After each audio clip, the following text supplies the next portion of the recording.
ये बात है तब की, जब मैं मेरे बीटेक के थर्ड ईयर में था और हमको अलग अलग प्रोजेक्ट करवाते थे, मतलब सेकेंड ईयर से ही चालू कर देते थे।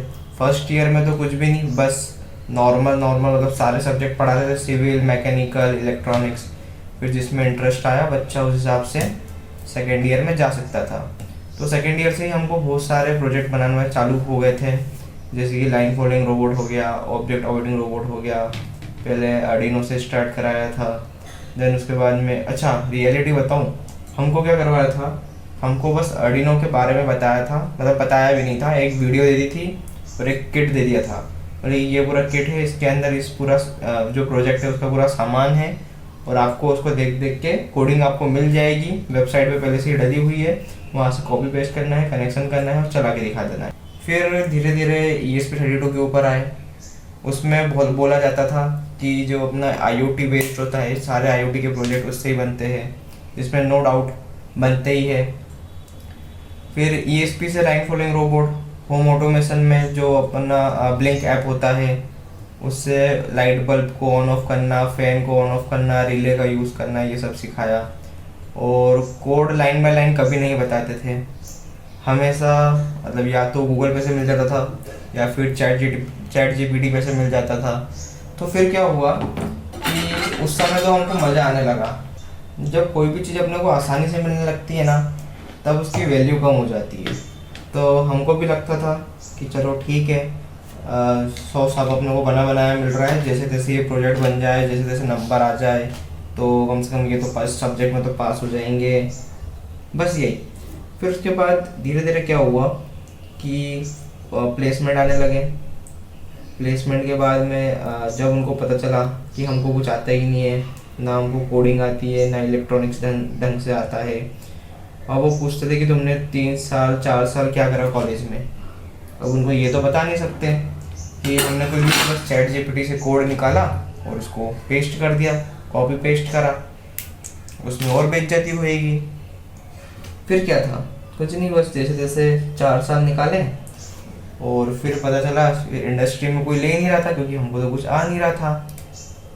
फिर जैसे जैसे जब हमको इंडस्ट्री में हम घुसे, मतलब मैं जब इंडस्ट्री में घुसा, तब मेरे को ये रियलाइज़ हुआ कॉलेज वाले कभी आपको नहीं सिखाएंगे कि आपको क्या करना है। कॉलेज वाले क्या करेंगे, बस आपको एक रास्ता दिखाएंगे, चलना आपको खुद को है, आपको खुद को ढूंढना है कि आपको क्या सीखना है क्या नहीं सीखना है। कॉलेज आपको सिर्फ ऊपर ऊपर समझा देगा कि बस ये सब है। अब सवाल ये आता है कि हम खुद से कैसे सीखें, मार्केट में बाहर यूट्यूब पे भी कोई सिखा ही नहीं रहा है उस चीज़ से रिलेटेड, तो क्या करें। इसीलिए मैंने फिर ये सोचा कि क्यों ना मैं जो गलती मैंने करी है वो सब नहीं करे, तो मैं एक ऐसा बोर्ड बनाऊंगा जिसके ऊपर सारी इंडस्ट्री लेवल की अपन प्रोग्रामिंग कर सकते हैं, और जो ESP32 होता है उसकी हेल्प से अपन अलग अलग कोड बना के सीखें।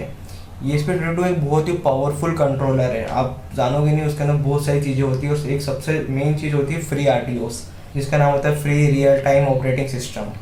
ये मतलब मल्टीटास्किंग में हेल्प करता है। अब जैसे कि ESP32 है, उसके अंदर 2 कोर होते हैं, ठीक है, दोनों कोरों से अपन सेम टाइम में अलग अलग काम करवा सकते हैं, तो मल्टी फंक्शनल हो गया, मल्टीटास्किंग कर सकते हैं अपन।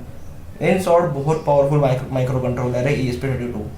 पर कॉलेज में सिर्फ अपने को PMW पिन सिखाया, डिजिटल पिन सिखाया, वाईफाई से कनेक्ट करना सिखाया, ब्लूटूथ से कनेक्ट करना सिखाया, और मतलब ज़्यादातर तो नहीं सिखाया। अगर बाकी कॉलेज में सिखाते हो तो बहुत अच्छी बात है, IIT NIT की बात मैं नहीं कर रहा हूँ, जो प्राइवेट कॉलेज है उनकी बात कर रहा हूँ, तो उसमें तो इससे ज़्यादा तो नहीं सिखाते हैं।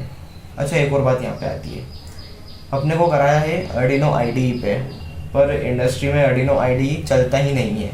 इंडस्ट्री में चलता है VS कोड, वो भी एस्प्रेसिव का, जो ओरिजिनल जो IDE होता है ESP32 का वो चलता है, तो उसके ऊपर कोडिंग करते आनी चाहिए। उसकी लैंग्वेज अलग होती है, हालांकि C++ ही होती है, पर उसकी जो फॉर्मेट होता है, जो अपने एट्रीब्यूट्स होते हैं वो सब अलग अलग होते हैं, ठीक है, तो वो और सीखना चाहिए।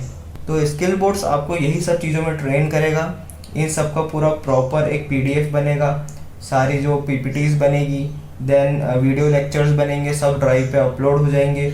और जो भी इंजीनियरिंग स्टूडेंट है जो जाग गए हैं कि अब मार्केट में जॉब तो वैसे भी है ही नहीं, तो उनको अब खुद की स्किल्स तो डेवलप करनी पड़ेगी। अब रोबोटिक्स और इलेक्ट्रॉनिक्स का ज़माना आ गया है, सॉफ्टवेयर में इतनी ग्रोथ बची नहीं है, ग्रोथ है पर क्योंकि अभी एआई आ गया है तो आधा काम तो वही कर देता है, नो डाउट कर देता है। तो इलेक्ट्रॉनिक्स तो कर नहीं पाएगा, तो उसके लिए अपने को ही सीखना पड़ेगा। अब कॉलेज में सिखा नहीं रहे हैं तो कौन सिखाएगा? तो हम हैं स्किल बोर्ड्स की तरफ से, हम सिखाएंगे आपको प्रॉपर कैसे कनेक्टिविटी होती है, प्रॉपर कोड कैसे लिखा जाता है। आर्डिनो आईडी से स्टार्ट करेंगे, देन उसके बाद में वीएस कोड पे जाएंगे जहाँ पे अपने को एक्सप्रेसिव का एक्सटेंशन मिलेगा, जहाँ पे अपन ESP32 की प्रोग्रामिंग लैंग्वेज जो उसकी मेन प्रोग्रामिंग लैंग्वेज है ओरिजिनल, उसको अपन अपलोड करके अलग अलग कोड बनाएंगे, ताकि आप भी कभी इंटरव्यू देने जाओ तो आपसे मेरी जैसी गलती ना हो। तो ये है हमारा मेन विज़न और मिशन। तो इस वीडियो में बस इतना ही, मिलते हैं अगली वीडियो में।